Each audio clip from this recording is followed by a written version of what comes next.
tell you a story, and it's not a sad story, no. It's a story of greatness, triumph, and victory. It's the story of Jamar K. Robinson. It is the story of a king. This story, it starts with humble beginnings. There he went to Cleveland Avenue Elementary School, where that was the birth of this educational juggernaut. He was very successful, and if we fast forward in time, we go to Decatur, where it's greater, at Southwest DeKalb High School. And around this time, he was getting ready to graduate. He was a great musician. He was offered a band scholarship by President Humphreys from the great Florida Agricultural and Mechanical University. And with that, he didn't rely on the band scholarship, even though it was a full ride, but instead he relied on his academics, and he got that academic scholarship to FAMU. And so as he attended the baddest HBCU in the land, he made a great mark on that university. Number one, he studied psychology. He was a great drum major, but not just the ordinary great. He was one of the youngest head drum majors ever of the Marching 100. But he was also a great member of a great organization known as Alpha Phi Alpha Fraternity Incorporated.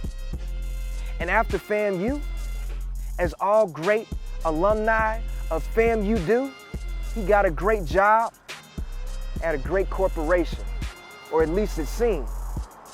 For one fateful day, he was in the boardroom as a regional director, again making great money, and as they were discussing what they were discussing, there was one topic that came up, and it dealt with how well certain minorities could do in their abilities, and it really hit him. What does it profit a man to gain the whole world and lose his soul? So, on the strength of a good smile, good relationships with people, and a good suit, because you know you always got to have a good suit, he went into MLK, yes, Martin Luther King High School in that great city of Decatur, and he got himself a job as a teacher. So from there, he was impacting the lives of the youth because he was able to understand that if you're gonna change tomorrow, you have to change the youth because they are tomorrow. And he did just that, helping students make gains in ways that school had never seen before.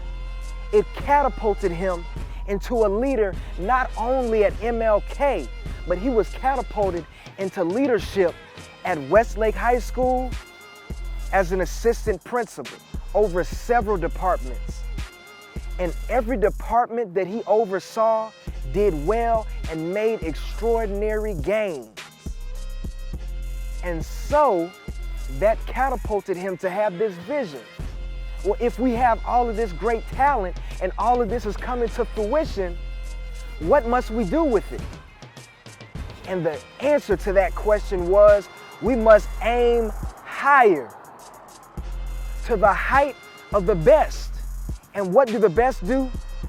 Just as he did all of his life in education, the best got the A's.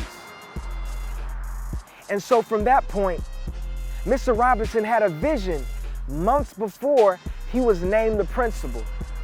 And it was for Westlake High School to become an A school, the best of the best, which is something that he already knew, but he wanted to let the whole world know. And in letting the whole world know, he did just that. So during his time as a principal, he did it in rare form, putting the kids first, since they are the future. And ever since then, in every move, he made the tough choices, and maybe not the popular choices at times, but often the right choices. And at Westlake High School, he lived out his true purpose. Jamar K. Robinson literally came from the bottom of teaching with no certification all the way to the top. And it's a model. If you think about it, if he can do it, anybody can do it. And he sowed into so many kids, pouring out seed after seed after seed after seed. And so in this time of mourning, when you ask, well, he's not here, where is he at? It's easy to answer that question. Look at him in the Westlake community, but that doesn't just look at it.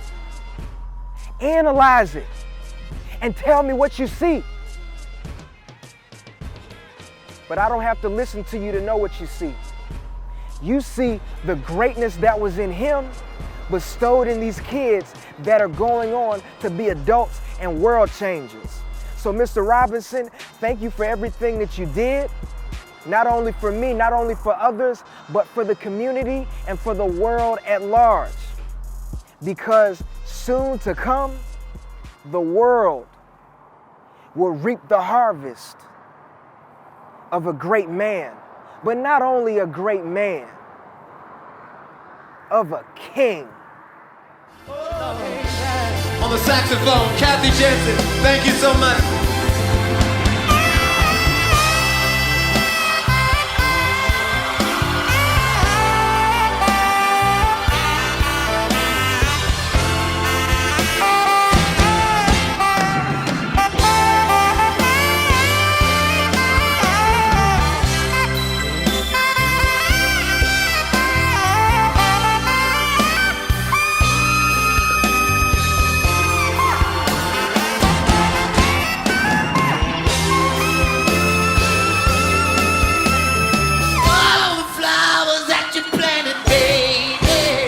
I love you guys.